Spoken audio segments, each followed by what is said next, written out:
रायपुर से, जहां पूर्व मंत्री शिव डहरिया का बड़ा ऑफर सामने आया है। उन्होंने मंत्री बृजमोहन अग्रवाल को बड़ा ऑफर दिया है। उन्होंने कहा कि कांग्रेस में आ जाएं, जो चाहेंगे वो मिलेगा। शिव डहरिया ने बड़ा बयान दिया है कि भाजपा में सिर फुटबॉल हो रही है।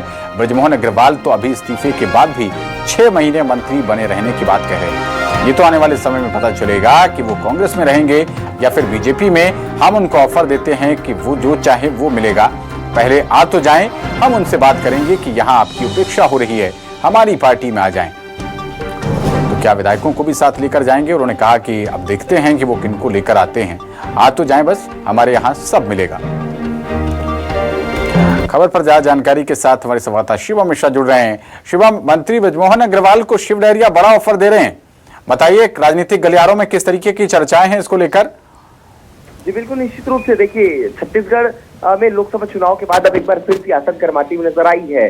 पूर्व मंत्री शिव डहरिया ने बृजमोहन अग्रवाल को इशारों में ऑफर देते हुए इस बात को कह दिया कि अब भारतीय जनता पार्टी में सिर फुटअव्वल की स्थिति है और बृजमोहन अग्रवाल जैसे दिग्गज नेता, एक बड़े चेहरे को अगर जिम्मेदारी नहीं दी जा रही है तो फिर उन्हें उस पार्टी में रहने का कोई मतलब नहीं होता। और इसी बात को कहते हुए शिव डहरिया ने इस ऑफर को भी कह दिया कि अगर बृजमोहन अग्रवाल चाहे तो वो कांग्रेस पार्टी में आ जाए, हो सकता है अपने साथ विधायकों को लेकर के भी आए और वो जो भी इस ऑफर को अपनाने की बात मांग करेंगे, उस मांग को कांग्रेस पार्टी पूरा करने का प्रयास करेगी। तो निश्चित ही शिव डहरिया ने एक बड़ा ऑफर यहाँ पर दिया और इसके बाद अब दोनों ही कांग्रेस पार्टी ना तो केंद्र में सरकार में है, ना ही राज्य में सरकार में है।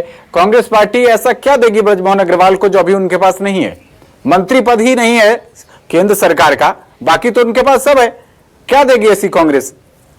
जी बिल्कुल, देखिए जिस तरीके से ये भी देखने को मिला था कि बृजमोहन अग्रवाल लगातार इस बात को कहते हुए नजर आ रहे थे कि वो मंत्री पद को 6 महीने तक अपने पास रख सकते हैं। हालांकि मुख्यमंत्री विष्णुदेव साय जब उन्हें कह देंगे मंत्री पद से इस्तीफा देने के लिए तो तत्काल दे देंगे। और रही बात ऑफर देने की, तो बता दें कि जिस तरीके से देखने को मिला कि छत्तीसगढ़ में पूर्ण बहुमत तो नहीं है कांग्रेस पार्टी के पास, लेकिन हाँ अगर कुछ विधायक और कुछ ऐसी स्थिति बनती है तो निश्चित ही थोड़ी सियासत यहाँ पर भी गरमाती हुई नजर आएगी। और इसी बात को देखते हुए शिव डहरिया ने बृजमोहन अग्रवाल को ऑफर दे दिया। हालांकि ये सारी चीजें सिर्फ एक राजनीतिक बयान है, लेकिन आने वाले समय में देखना होगा कि इसका पलटवार किस तरीके से सामने आता है बीजेपी की तरफ से। जी चलिए, बहुत शुक्रिया शिवम, आप इस पूरे राजनीतिक घटनाक्रम पर नजर बनाए रखिएगा। बहरहाल बहुत शुक्रिया इस तमाम जानकारी के लिए आपका।